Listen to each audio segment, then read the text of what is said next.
Everybody, it's March 1st. We're getting a little closer to spring. Anyway, today's video is going to be on our live release. This will be a little new for some people, and some people that fished with me for FLW in the past. You might remember a little bit about the system. We're changing it up a touch, but we're bringing back our system of if you have a fish in trouble, we want to take care of it. We don't want to just put back in the lake and not given some assistance on when it might need it. You know, you just let it go, and 2 minutes later, the thing might pop back up. So anyway, this year what we're doing is we have a live release system that we used to have on a pontoon boat, and what it was, we don't take all the fish. We just take ones that, as I said, need help, because I firmly believe the best place for your fish is back in the lake as soon as possible. What's the point of keeping it trapped for another hour or whatever it is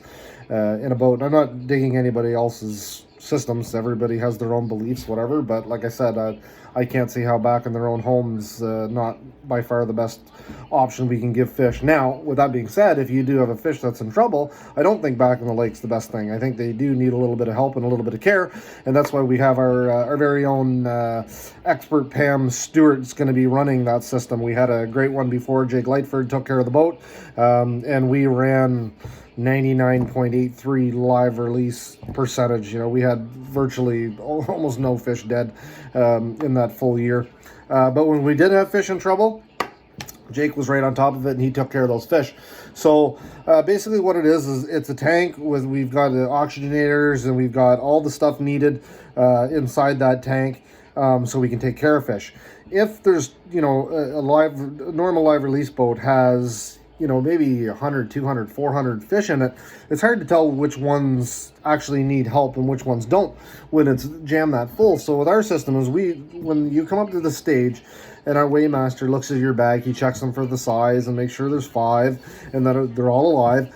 If there's one that's struggling a bit, before we kind of tell people, hey, listen, if this thing's not going to swim away, make sure you take it home with it. We don't want to hear complaints, the next day that there's fish floating.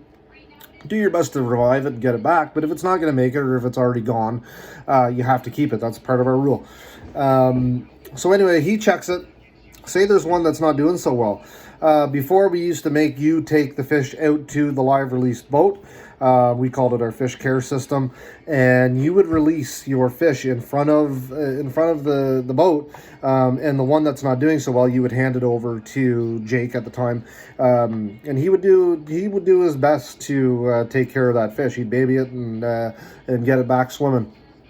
We have the fin clip weights and whatever the fish needs. We've got a little mesh cage that will cradle it in if it needs to stay upright for a little bit. All kinds of little neat tricks and different things that we can focus on that one fish that actually needs it. Like the 500, 600 fish that get caught in a tournament, they all don't need care. They need to swim home free. Well, if you ever had a pump break in a big live release boat, you could have a mess in your hands of a whole bunch of dead fish. So when anglers get to watch their own catch swim away, I think they love it. I've heard a lot of positive feedback. You worked all day to catch those fish.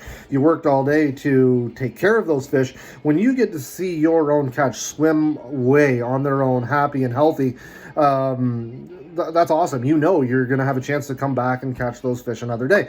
So again, the weighmaster will check the fish. If there's one in trouble, now instead of taking it to the live release boat, right away after it's weighed, it's going to go to Pam.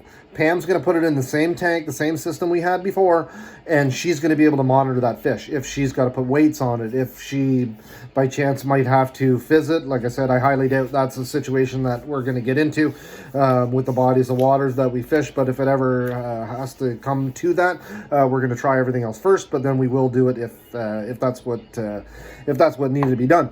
Once that fish is nice and healthy and Pam says, hey, you know what, this fish has got its energy back, she'll take it back and put it in the lake, and away it goes. If by chance it's not going to make it, she has final call on that fish if it's going to be a penalty or not on a team. And we will tag the fish, we will mark the fish to make sure, you know, it doesn't get mixed up with another fish that maybe she's taking care of and the wrong one dies. You can stick around and watch your own fish and see her make the call on that. Obviously we'll have a time limit on it. But yeah, this is the system we think is going to be by far the best out there to get as close as we can, if not 100% live release. So Weighmaster's going to take it. If it needs help, Pam's going to look after it. When it's ready to go, Pam's going to take it and release it. Your other fish, you are then going to take your healthy ones back into your boat, and on your way back to your boat launch, you need to release those fish. Now, just on a quick note, we have, this year I'm going to be up to about 8 different crew. Last year we had a situation where a couple teams decided to let fish go that shouldn't have been let go. They weren't dead, but they weren't doing so hot. They got caught, and I've spoken with those teams.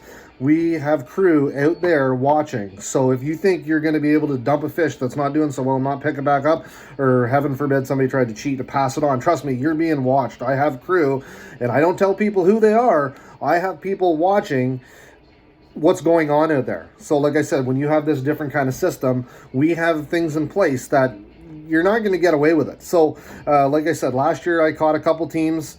I had my, let's call them spies or whatever, caught a couple teams throwing fish out that shouldn't have been thrown out. And I spoke with those teams after, and they've been warned. And like I said, when we have people in place to take care of these things, last thing we need is fish floating around and locals seeing, oh, look at what Shootout Fishing League has done. Look at what they've done to this body of water.